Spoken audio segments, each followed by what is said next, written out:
2, 1. Attackers incoming. Balthazar, Blizzard has a new thing. They do. It's called Overwatch. It is. You've been playing a lot of it. I have. What's it like? Great. Yeah? Very good game. Solid all around. Yeah. So what's the best things about it? What's any cons at all in there, or? I'm sure there are. As a fan of the genre and a fan of what Blizzard's done with the genre, I'm not the right person to ask about cons. Right. But in the same time, yeah, I'll admit there's probably a few shortcomings in it. Essentially, the core concept behind the game is it's taken the classic team-based PvP first-person shooter, Right. and rather than giving you loadouts and stuff like that, so you can define your play style, they've just given you heroes with abilities that define how you play. Mm-hmm. They've also given you the option to change your heroes whenever you want, so if something's not working or if you're just trying someone out and then you're not enjoying it, you can give someone else a go. Right. And it really just builds quite a diverse and entertaining, competitive shooter. Yep. For cons, there's I guess there's just not quite enough there yet. What is there is super polished, is fantastic to play. Yep. But it could easily be argued that the omission of any sort of game type other than capture an objective to win Right. is severely lacking. Mm-hmm. And you definitely couldn't fault a comment like that. It's true. I mean, there are effectively two game types in that game. There's them, I assume. push an objective down a map. Yep. And there's stand on a point to capture it. Oh, okay. So And these ones aren't about death matches. There's No, death not match. at all. And there's not even back and forth in the maps. I mean, if the attacking team, basically, if you're on a capture point map, you have to capture 2 points, point A, point B, in that order. If you capture point A, defending team can't recapture point A from you, so it just shifts the gameplay down to the other end of the map where point B is. Yep. That could easily be seen as a pretty big flaw in the game. Really, Okay. there's no way for the defending team to come back from anything. The gameplay is very centered around one area. Likewise, if you're pushing the objective down the map in a payload game type, if you kill the attackers, you can stand next to the payload to have it move, closer back to the starting point. But once it's hit a checkpoint, that's the furthest back you can push it. So again, it's like, you see why they did it. They wanted to keep the rounds relatively short and sharp, make sure that it was kind of balanced. The defenders have the advantage in that they can just set up shop somewhere and just lay down the heavy fire to defend it. The attackers Right. do have the mission of staying near the objective because it won't move if they're not on it. Yeah. Kind of thing. Put down Like turrets and things. yeah, and likewise, if you're trying to capture a point, you've got to be in there, whereas the defenders, they can be off to the side as snipers, and as soon as you step on the point, just headshot you kind of thing. So I guess they felt that the defenders in these types of games typically have the advantage, so they were going to try and give it, balance it out by making it set, basically. When you've done something, you've done it. They can't undo it for you. Right. And I'd say that's probably the flaw with it at the moment, is that as a defender, it can get a tad boring when you are just sitting there in one area. People could argue, oh, well, if you're sitting there in one area, it's your own fault. You can move around, you're not restricted to that one area. It's true, you're not, but if you're not sitting on the objective trying to defend it, are you actually doing what you're meant to be doing and helping your team? What's there is polished and is fun, though admittedly there's not a lot there at the moment. Right. For a game that's right around the corner and just about to come out, it is lacking in content, and I think that will turn a lot of people off. Yeah. So when it comes out fully, is it going to come out with the addition of more content, or are they just going to add it on? I believe at launch, what we got in the open beta is what we're going to get. I think they're probably, potentially going to take some feedback from it just to tweak a few things. Yeah. Hopefully not nerf Bastion, which is a character everyone was crying about in the forums after the beta. Oh, okay. And I think that's something that they'll always have on their hands, is balance. It's a game that, while it's a team-based shooter, it could be compared to games like League of Legends and as well, in that there's quite a diverse hero pool to select from. And they need to make sure that those heroes fulfill the role they're designed for, but also that they don't overpower any other hero too much. Sure, you're going to have the squishy ones that are countered by high power and stuff like that, that just kill them in one shot. That's not necessarily, someone being too strong against them. It's just someone playing the role correctly to beat them.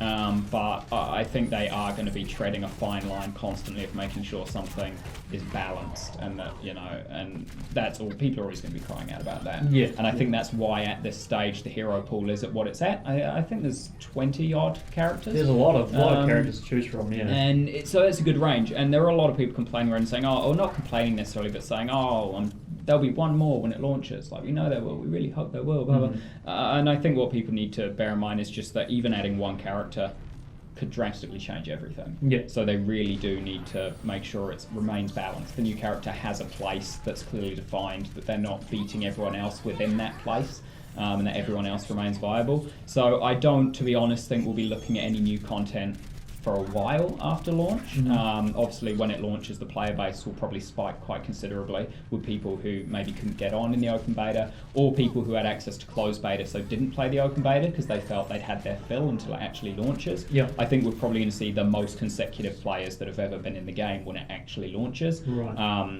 And for that reason, I believe Blizzard, if they're going to be smart about it, will just analyse during that time, Yeah. see what's happening, Make see if tweaks. maybe things that weren't an issue in the beta are an issue on full release. You know, it could be a character who people were complaining about in the beta and they thought it's a small sample size. Previous betas, no one's had an issue. But then when the full game launches, if it continues and, you know, there's millions crying about it, then they might go, okay, this is an issue for the majority, so we might need to change something. The real hardcore gamer is going to notice those tiny milliseconds.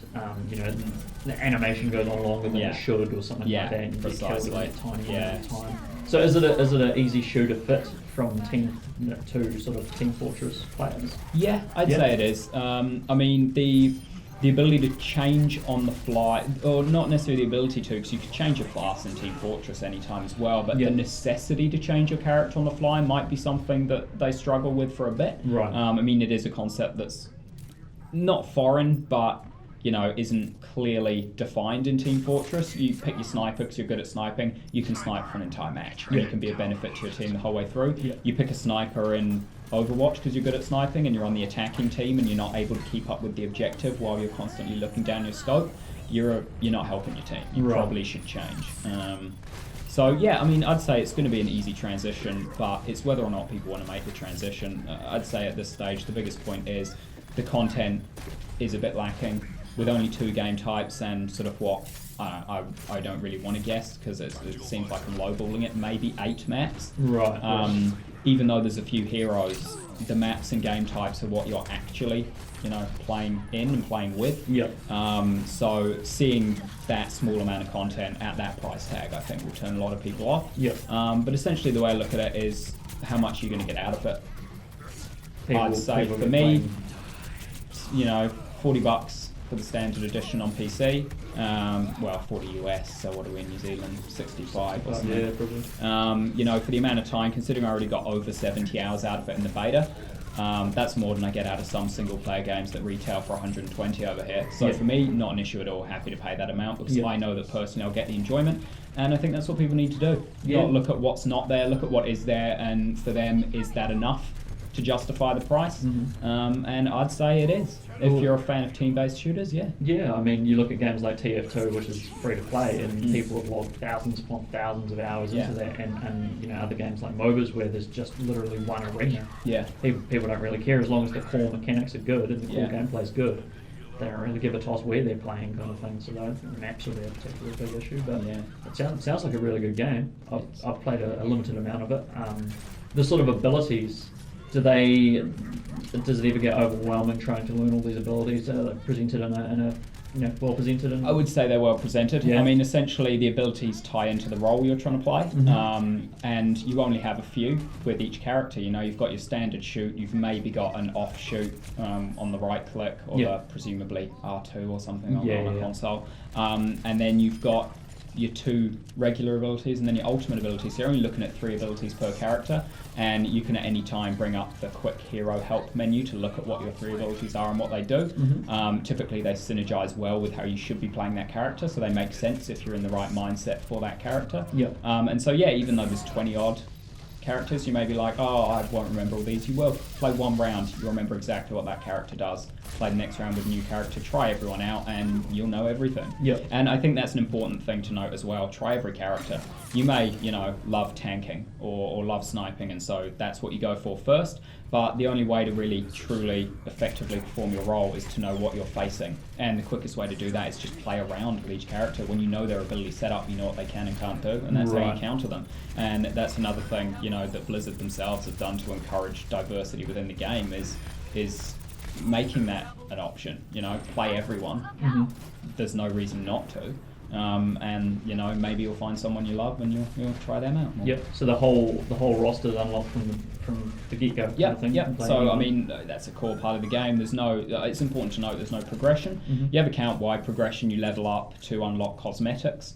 But there's no, individual character progression. You don't get stronger, you don't get buffs, you don't get modifiers. They want to keep it fair at all times to everyone, and the only way to do that is give everyone access from minute 1 to every character at full power, unrestricted. Oh, right. Sounds like a really solid shooter. Yeah. I think you recommend people check it out? Absolutely, yeah. I mean, I'm sure shortly after it launches, they'll probably give it another trial period for people to give it a go. I'd say if you haven't given it a go, try it out. You'll easily be able to work out in a 1 or 2 day period based on how much fun you have with it, whether or not it's the game for you. Okay. I'd say that in that regard, the limited content's a good thing. You can immediately work out because you can see as soon as you start playing on the surface what the game is. Mm-hmm. If you like it, pick it up.